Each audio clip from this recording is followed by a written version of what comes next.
Hi everyone, Blessing Olaniyi is my name and you're welcome to Nehemiah podcast. Today we are talking about health. Let's talk about our health this moment, and I have a guest in our studio right now. She is actually a pharmacy technician, has a lot of experience when it comes to health. A young lady, young and useful, and I may not really know her very well, so she will be the one to introduce herself properly. So you are welcome, sister. Can we know you? What's your name, ma? My name is Olaniyi Deborah Oluwadasola. I'm a pharmacy technician. I would like to talk about polypharmacy. Polypharmacy. When this word comes to your mind, when you hear about this word, what comes to your mind? Now let me give you a definition on polypharmacy. It's an umbrella term to describe the simultaneous use of multiple medicines by a patient for their conditions. We're talking about a particular condition whereby you use multiple drugs simultaneously. What we mean about simultaneously, you are using it every day, morning, afternoon, night, or morning or night, or maybe you use it daily, but at least you use it consecutively. Do you understand? So another thing is, let me say, polypharmacy refers to when you take 5 or more medications each day. Imagine. And there's this saying which goes thus, that all drug is a poison. We all know that poisons are not drugs, but we know that all drugs is a poison, depending on the dosage. So let me cite an example, because my own definition for polypharmacy, to me, it simply means using drug to treat a disease symptomatically. I would like to cite an example on this just to enlighten us more on my own definition of polypharmacy. Let's take, for instance, a patient walk up to a health practitioner and he or she appeared with a history of headache, anxiety, insomnia, or maybe any other symptoms. As a health practitioner, the first thing you do is checking their vital signs normally. So when you check their vital signs, checking the blood pressure, you realize that the person is hypertensive. That means the blood pressure is high. So according to the symptoms of that person, according to the symptoms the person presented with headache, anxiety, insomnia, and maybe any other things. So what I will now say about polypharmacy is that instead of you now going straight to the point that maybe it is the hypertension that causes the headache, it is the hypertension that causes anxiety, insomnia, like that, instead of you to going straight to dispense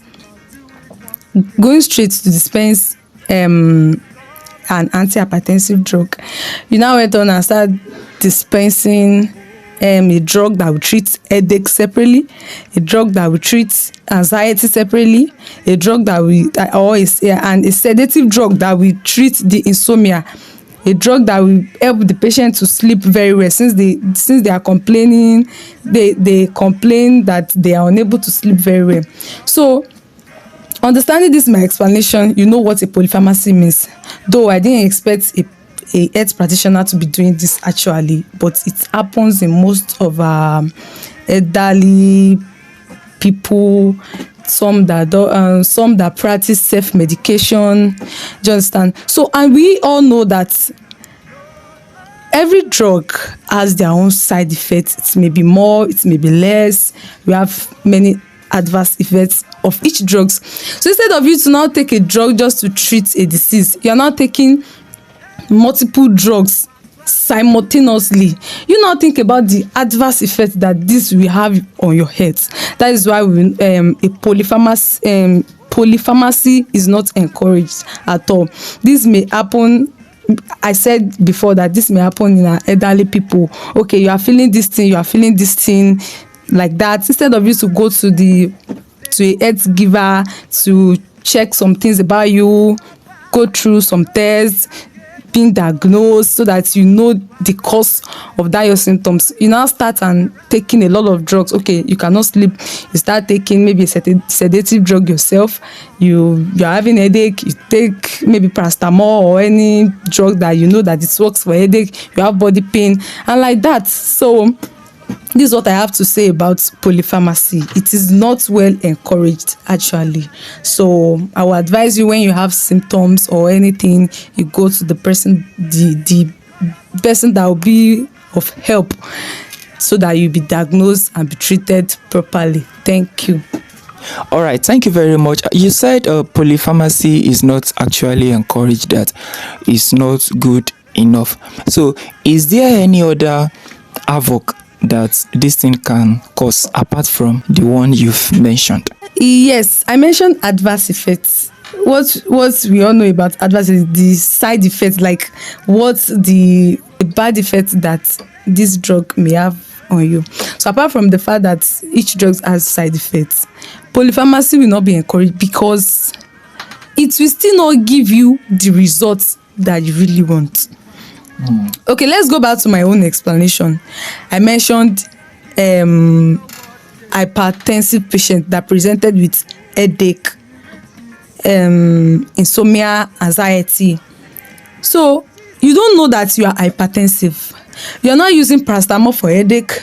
You are using maybe Piriton, because Piriton is common for insomnia. You are unable to sleep. You are taking a sedative drug. Anxiety, maybe you just hear about any drug that can be used for anxiety, and you start using it. These drugs may not give you the real results you want, because they are not antihypertensive. And if you don't treat a disease from the root, once you are cutting the head, it will still be growing up, it will still be germinating again. So it's just like you cutting the branch of a tree instead of you uprooting it. So that is just the English I have for it. All right, thank you very much. So the next time we'll come your way. Blessing Olaniyi, reporting for Nehemiah Communications. Thank you.